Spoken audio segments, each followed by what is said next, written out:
Welcome back to my channel. तो आइए हमारी story the angels protective husband के नेक्स्ट पार्ट को स्टार्ट करते हैं। अगर आप मेरे चैनल में नए हो तो मेरे चैनल को सब्सक्राइब कर दीजिए, वीडियो को लाइक कीजिए और कमेंट करके मुझे बताइए कि आपको स्टोरी कैसी लग रही है।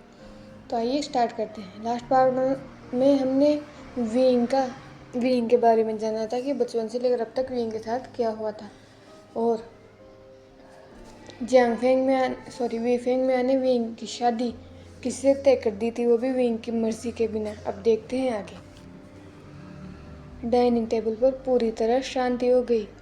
विंग अपने पेरेंट्स की तरफ देख रहा था, जैसे वो पूछना चाहता हो कि जो भी उसने सुना वो गलत है, लेकिन अपने पेरेंट्स के फेस को देखकर उसे बिल्कुल नहीं लग रहा था कि वो झूठ बोल रहे हैं या फिर मजाक कर रहे हैं। मॉम, डैड, आप क्या कह रहे हैं? मेरी शादी? लेकिन मेरी शादी ने विंग ने अपनी टूटती हुई आवाज़ में करने की कोशिश की, लेकिन वीफेंग ने उसे बीच में ही काटते हुए कहा, मैंने तुम्हारी मर्जी के बारे में पूछने के लिए तुम्हें ये बात नहीं बताई है। मैं तुम्हें बता रहा हूँ कि अपने हस्बैंड के घर में रहने के लिए तैयार हो जाओ। एक बात ध्यान से सुन लो, अगर तुमने फिर से वही गलती दोहराई तो इस घर के दरवाजे तुम्हारे लिए हमेशा के लिए बंद हैं। हम मिस्टर लैंड को ऑफेंड नहीं कर सकते, समझे? विंग, जिसकी नज़रें झुकी हुई थी और उन नज़रों से आंसू बह रहे थे, उसके सामने जो दो पर्सन बैठे हैं उन्हें उससे कोई फर्क नहीं पड़ रहा था। वो दोनों जैसे पत्थर हो गए थे। उन्हें विंग के दर्द से कोई फर्क ही नहीं पड़ रहा था। विंग धीरे धीरे अपनी सीट से उठता है और ऊपर की तरफ जाने लगता है, लेकिन जाने से पहले मैडम यू विंग के फ़ोन को ले लेती है, क्योंकि वो नहीं चाहती कि वी चेंग को किसी भी तरह पता चले। अगर उसे पता चला तो वो कितनी ही इम्पोर्टेंट बिजनेस ट्रिप पर हो, विंग के लिए वो सब कुछ छोड़कर आ जाएगा, और मैडम यू अच्छी तरह जानती है, इसीलिए वो विंग के पास फ़ोन रखने का रिस्क नहीं ले सकती। विंग चुपचाप अपने कमरे में चला जाता है और डोर को बंद करके उसी के सहारे ज़मीन पर बैठ जाता है। उसने खुद को कडल कर लिया, अपनी नीज़ को अपने दोनों आर्म से टाइटली पकड़ लिया। वो सामने की तरफ देख रहा था, उसकी आंखों से लगातार आंसू बह रहे थे। आखिर क्यों उसके साथ ही ऐसा होता है? क्या जो पहले उसके साथ हुआ, गॉड का अभी भी उससे पेट नहीं भरा? आखिर पिछले जन्म में उसने ऐसा क्या किया है कि गॉड ने उसकी किस्मत ऐसी लिखी है? वो एक नर्क से बाहर आया और अब फिर से ऐसे ही नर्क में जाने वाला था। ये एक हफ्ता विंग के लिए यूं ही निकल गया। इस पूरे एक हफ्ते में विंग अपने रूम से बाहर नहीं आया। मेड्स उसका खाना उसके रूम में ही लेकर आती थी। आज वो दिन था जिसका मैडम यू और वीफेंग म्यान को अपने बेसब्री से इंतजार था, लेकिन विंग को डर था। विंग अपने बेड पर बैठा था, तभी उसे अपने डोर पर नॉक सुनाई देता है। विंग उठता है और डोर ओपन करता है। वहाँ एक सर्वेंट था जिसके हाथ में एक सूट था। उस सर्वेंट ने वो सूट विंग को दिया और कहा कि मिसेस वी ने ये सूट उसके लिए भेजा है। विंग साइलेंटली उस सूट को ले लेता है, क्योंकि विंग समझ चुका था कि वो कुछ भी कर ले, अपने फेथ से नहीं भाग सकता। उसने उस सूट को लिया और बेड पर रख दिया और सूट को देखने लगा। उसे घूरने से कुछ नहीं होगा। जाओ और जाकर पहन लो इसे और जल्दी से तैयार हो जाओ, ज़्यादा समय नहीं है तुम्हारे पास, मैडम ने कमरे में आते हुए कहा। विंग ने अपनी माँ की तरफ देखा, जिसके फेस पर कोई अपनापन नहीं था। क्या माएँ ऐसी होती हैं? अगर नहीं तो उसकी माँ ऐसी क्यों है? आखिर क्यों उसकी माँ को उसके दर्द से कोई फर्क नहीं पड़ता? आखिर क्यों मैडम यू की आंखों का दर्द आखिर क्यों विंग का दर्द उन्हें नहीं दिखता? क्या वो इतना बुरा है? वो जैसा भी है, आखिर है तो उनका बेटा ही, तो उससे इतनी नफरत क्यों? इतनी नफरत कि जिस चीज़ में विंग की गलती ना हो फिर भी इल्ज़ाम उस पर ही लगाया जाता है। यही सोचते हुए विंग अपने बचपन के एक किस्से या कहे एक बुरे सपने को याद करने लगता है। यहाँ से एक फ्लैशबैक स्टार्ट होता है जिसमें विंग 16 साल का था। तब वो घर पर ही पढ़ा करता था। उसकी होम स्कूलिंग चलती थी और उसे पढ़ाने के लिए एक टीचर उनके घर में आता था। हमेशा की तरह एक दिन वो टीचर विंग को पढ़ा रहा था। विंग का पूरा ध्यान बस पढ़ने में था, लेकिन उस टीचर की नज़रें विंग पर थी और वो आंखें बहुत ही गंदी थी। उस समय मैडम यू अपने रूम में थी और वो टीचर विंग के विंग को उसके कमरे में पढ़ा रहा था। चेंग और फेंग मियान ऑफिस गए हुए थे। उस टीचर ने इसी चीज़ का फ़ायदा उठाया और विंग को इनएप्रोप्रिएटली टच करने स्टार्ट कर दिया। विंग को डिस्गस्ट फील हो रहा था। उसने अपने छोटे हाथों से उसे धक्का देने की कोशिश की, लेकिन सामने वाला पर्सन स्ट्रॉन्ग था। जब थोड़ी देर बाद तक भी विंग ने स्ट्रगल करना बंद नहीं किया तो उस टीचर को गुस्सा आ गया। उसने विंग के चीक पर एक स्लैप किया, जिससे विंग ज़मीन पर गिर गया और वो पर्सन उसके ऊपर आ गया।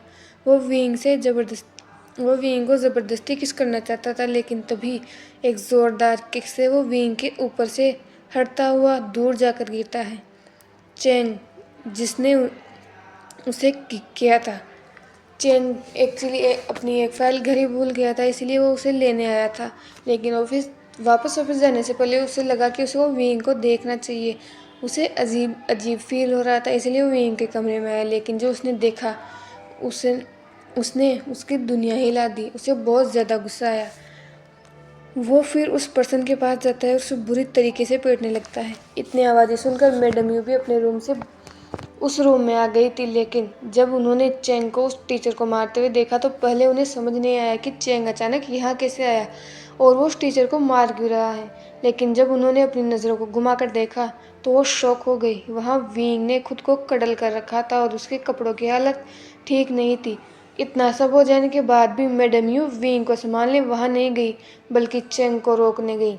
उन्होंने चेंग को रोकते हुए कहा, बस करो चेंग, वो मर जाएगा। देखो उसकी तरफ, वो बेहोश हो चुका है, छोड़ो उसे। चेंग ने जब अपनी माँ की आवाज़ सुनी तो वो होश में आया। उसने गुस्से से उस टीचर की तरफ देखा जो कि बेहोश हो चुका था। उसने लगभग चिल्लाते हुए अपने गार्ड्स को आवाज़ लगाई। थोड़ी देर बाद 2 गार्ड्स उस रूम में आए। चेंग ने उनकी तरफ देखते हुए कहा कि इसे अभी के अभी उठाकर बाहर फेंक दो, इससे पहले कि मैं इसकी जान ले लूँ। उन दोनों गार्ड्स ने नोट किया और उसे बाहर ले गए। चेंग ने अपनी नज़रों को घुमाकर विंग की तरफ देखा और उसकी हालत देखकर चेंग का दिल टूट गया। उसने तुरंत अपने कोट से उसे कवर करते हुए उसे हक कर लिया। वीफेंग मैन को जब ये सब पता चला तो उस टीचर पर कोई एक्शन लेने के बजाय उन्होंने इस सिचुएशन का जिम्मेदार भी विंग को ही बताया। उनका मानना था कि अगर विंग को पढ़ाने की जिद न की जाती तो आज ये सब नहीं होता। कोई दूसरा पर्सन उनके घर में नहीं आता। विंग अपनी माँ की तरफ देखते हुए यही सब सोच रहा था। तभी यूजीवान ने विंग की तरफ देखते हुए कहा, क्या तुम्हें सुनाई नहीं दिया? यहाँ भूत बनकर क्यों खड़े हो? जाओ और जाकर तैयार हो जाओ। मैं तुम्हारे रूम में स्टाइलिस्ट को भेज रही हूँ तुम्हें ठीक से तैयार करने के लिए। ज़्यादा समय मत लगाना, जल्दी से तैयार हो जाओ, मैं थोड़ी देर में वापस लेने आ रही हूँ। ये बोलकर मैडम यू वहाँ से चली जाती है। विंग बिल्कुल किसी पत्थर की तरह उस ड्रेस को उठाता है और बाथरूम में चला जाता है। थोड़ी देर बाद जब वो ड्रेस पहनकर बाहर आता है तो वो देखता है कि उस रूम में बहुत सारे लोग खड़े थे। उनमें से एक लेडी ने आगे आते हुए कहा, ओह माय माय, तुम इस ड्रेस में ही ब्यूटीफुल लग रहे हो। तुम्हें तो किसी मेकअप की ज़रूरत ही नहीं है। वो लेडी, जो और कोई नहीं बल्कि विंग की स्टाइलिस्ट थी, उसने कहा। विंग ने कुछ नहीं कहा। उसने अपने सिर को झुका लिया। उन लोगों ने विंग को तैयार करना स्टार्ट कर दिया। उन लोगों को ज़्यादा कुछ करने की ज़रूरत ही नहीं पड़ी क्योंकि विंग पहले से ही ब्यूटीफुल था। उन्होंने बस एक हल्का सा मेकअप किया और विंग के बाल बनाए। विंग के बाल लंबे थे, वो उसके शोल्डर तक आ रहे थे। जैसे ही विंग तैयार हुआ, मैडम उसे लेने के लिए आ गई। वो विंग को लेकर वहाँ चली गई जहाँ ये शादी होने वाली थी, उनके गार्डन में, जो कि बहुत बड़ा था। जैसे ही वो गार्डन के एंट्रेंस पर पहुंचे, वीफेंग मैन विंग के पास आए और उनका हाथ पकड़ लिया, जैसा कि एक फादर करता है। वो विंग का हाथ पकड़कर उसे वहां ले जाने लगे जहां उसका ग्रूम खड़ा था। इस पूरे वक्त विंग की नज़रें झुकी हुई थी। उसे आसपास देखने में कोई इंटरेस्ट नहीं था और ना ही अपने होने वाले हस्बैंड को देखने में था। वीफेंग मैन ने विंग का हाथ मिस्टर लेन के हाथ में दे दिया। विंग को वो हैंड बहुत वार्म फील हुआ और ये भी फील कर सकता था कि उस पर्सन ने उसके हाथ को सिक्योरली पकड़ रखा है। विंग अब उस पर्सन के फेस टू फेस खड़ा था। उसके बाद प्रीस्ट वॉव स्टार्ट करता है और विंग को एक डीप और मैनली वॉइस सुनाई देती है। उन दोनों की वॉच कंप्लीट होने के बाद प्रेस्ट उन्हें रिंग एक्सचेंज करने के लिए कहता है। विंग और मिस्टर लेन बिल्कुल ऐसा ही करते हैं। उसके बाद प्रेस्ट कहता है कि कि आज से मिस्टर लेन वांगजी और मिस्टर विभूषण को लॉफुल वेडेड हस्बैंड हैं। अब आप किस करके अपने वोव्स को लॉक कर कीजिए। विंग ने जब ये सुना उसकी पूरी बॉडी स्टिफ हो गई।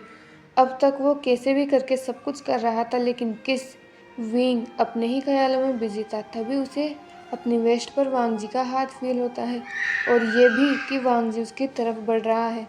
विंग ने टाइटली अपनी आंखों को बंद कर लिया और सामने वाले पर्सन का खुद को किस करने का इंतज़ार करने लगा।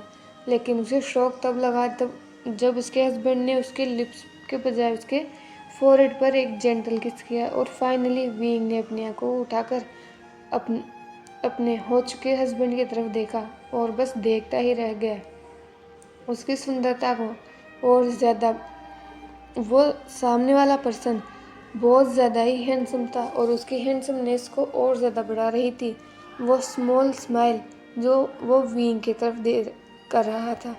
विंग अपनी आंखों को ब्लिंक करना ही भूल गया और सेम सिचुएशन सामने थी। वांगजी भी विंग के फेस को ही देख रहा था। सामने जो पर्सन खड़ा है वो तो उस फोटो से भी ज़्यादा खूबसूरत लग रहा था।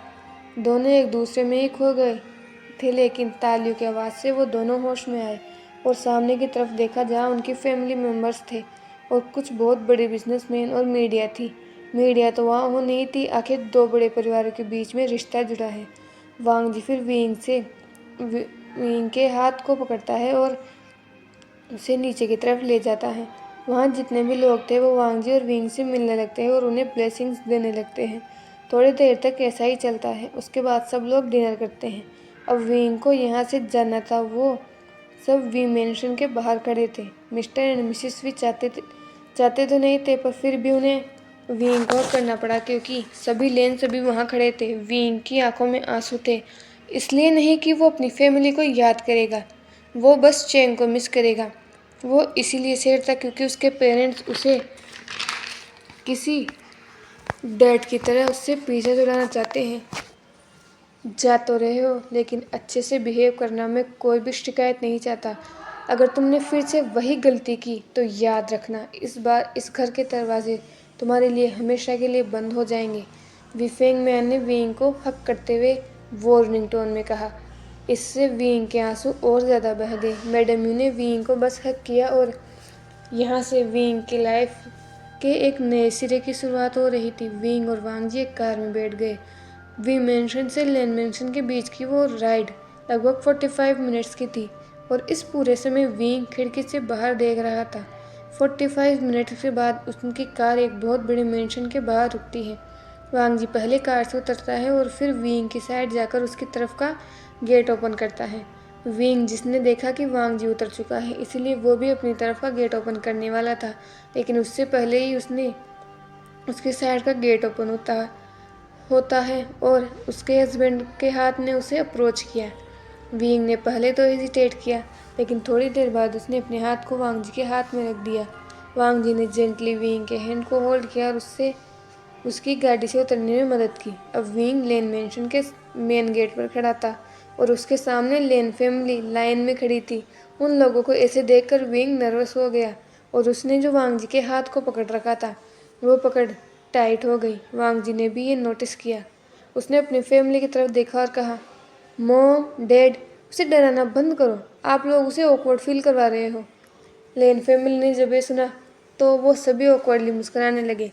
वांगजी विंग को घर के अंदर ले गया और उसे काउच पर बैठा दिया। विंग काउच पर बैठा ही था कि उसे एक एक्साइटेड वॉइस सुनाई दी। ओह, आई एम सॉरी सन, अगर हमने तुम्हें ऑकवर्ड फील करवाया हो।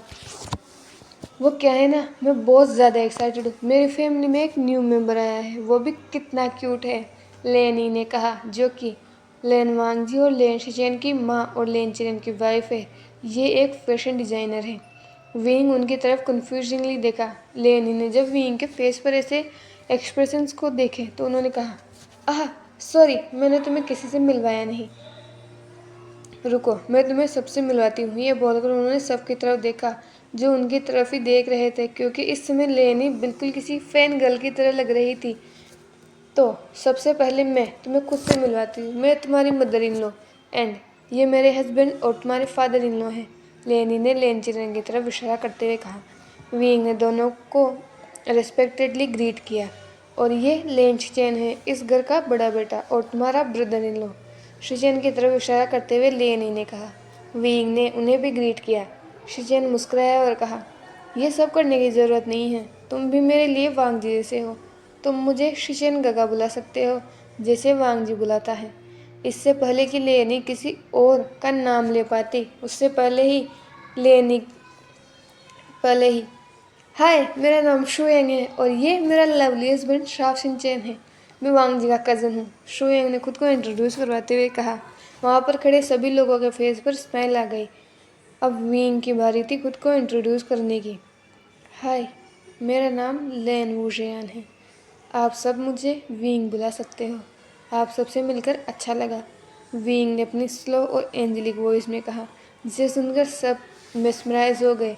वो सब लोग विंग से और बातें करना चाहते थे, लेकिन वांग जी ने कहा कि विंग थक गया होगा, उसे आराम करने की ज़रूरत है। आप सब लोग उससे कल भी बातें कर सकते हैं, विंग अभी यही रहने वाला है, वांग जी ने अपनी काम वॉइस में कहा।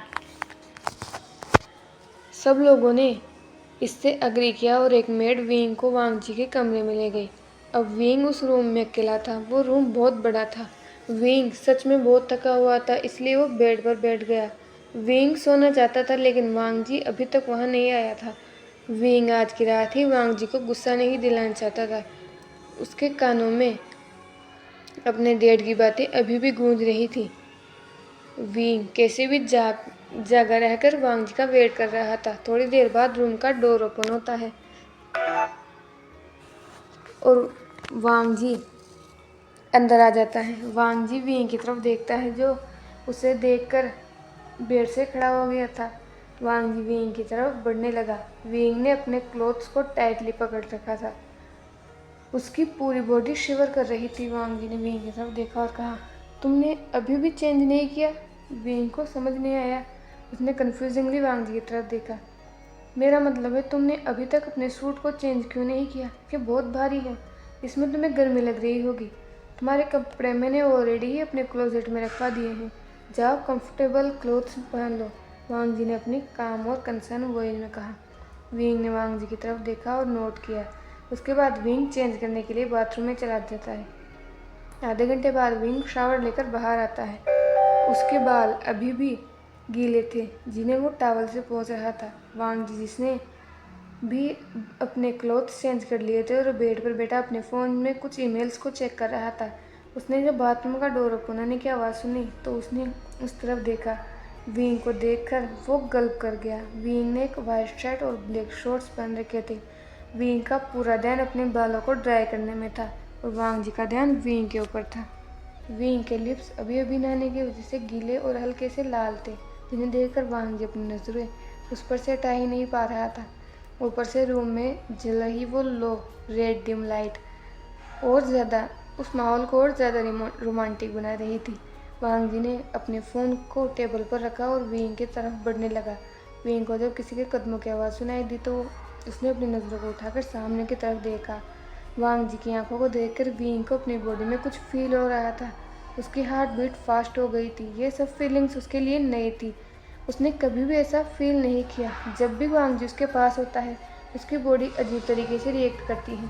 वो यही सब सोच रहा था कि उसे रियलाइज नहीं हुआ कि वांग जी उसके कितना क्लोज आ गया था। वो तब होश में आया जब उसने अपने वेस्ट पर एक मस्कुलर हैंड को फील किया और अगले ही पल वांग जी ने उसे अपने क्लोज खींच लिया। इतना क्लोज कि विंग वांग जी की सांसें अपने फेस पर फील कर सकता था। वहीं वांग जी का पूरा ध्यान विंग के लिप्स पर था। झुक वो उसके लिप्स की तरफ झुकने लगा और अपने लिप्स को विंग के लिप्स पर रख दिया। जैसे ही उसने ऐसा किया, दोनों को ही अपनी बॉडी में करंट फील हुआ। विंग की पकड़ वांग जी की चेस्ट पर टाइट हो गई। थोड़ी देर तक वांग जी ने अपने लिप्स को मूव नहीं किया। थोड़ी देर बाद वो लिप्स को मूव करना स्टार्ट करता है। वो किस बहुत स्लो था। वांग जी विंग के लिप्स को फील कर रहा था और कोई भी जल्दबाजी नहीं करना चाहता था। वो हर चीज़ को स्लो और परफेक्टली करना चाहता था। धीरे धीरे विंग भी उस किस को रिस्पॉन्स करने लगा। लगभग 5 मिनट तक किस करने के बाद जब विंग को सांस लेने में प्रॉब्लम होने लगी तो उसने वांग जी के शोल्डर पर लाइटली टैप किया, जिससे वांग जी रुक गया और विंग से अलग हुआ। दोनों ही गहरी सांसें ले रहे थे। विंग की नज़रें झुकी हुई थी। वांग जी ने अपने फिंगर से विंग के फेस को उठाया। तब विंग ने वांग जी की तरफ देखा। वांग जी ने जेंटली विंग के फोrehead पर किस किया और कहा, तुम थक गए होगे, आराम करो, तुम्हें नींद आ रही है, चलकर सो जाओ। विंग ने जब ये सुना तो उसने थोड़ी देर वांग जी की तरफ देखा और फिर नोट किया और बेड पर जाकर लेट गया। वो ऐसे लेटा था ताकि उसकी पीठ वांग जी की तरफ हो। वांग जी भी बेड पर आकर लेट गया। वांग जी उस लाइट को बंद करने ही वाला था तभी विंग ने कहा, प्लीज़ डोंट क्लोज। वांग जी ने विंग की तरफ देखा और कहा, हाँ। विंग ने कहा, मुझे डार्कनेस से प्रॉब्लम है, इसे जली रहने दो। वांग जी ने जब ये सुना तो उसके फेस पर एक सॉफ्ट सी स्माइल आ गई। उसने बस नोट किया और वो सो गया। थोड़ी देर बाद विंग को फील हुआ कि उसकी वेस्ट में किसी का हाथ है और अगले ही पल वो अपने हस्बैंड की बाहों में था। वांग जी ने उसे जेंटली हक कर लिया और दोनों ही थके थे इसलिए दोनों ही सो गए। तो है दोस्तों, आज के लिए बस इतना ही। कमेंट में मुझे बताना कि आज का पार्ट कैसा लगा। मिलते हैं एक नेक्स्ट पार्ट में, तब तक के लिए बाय बाय।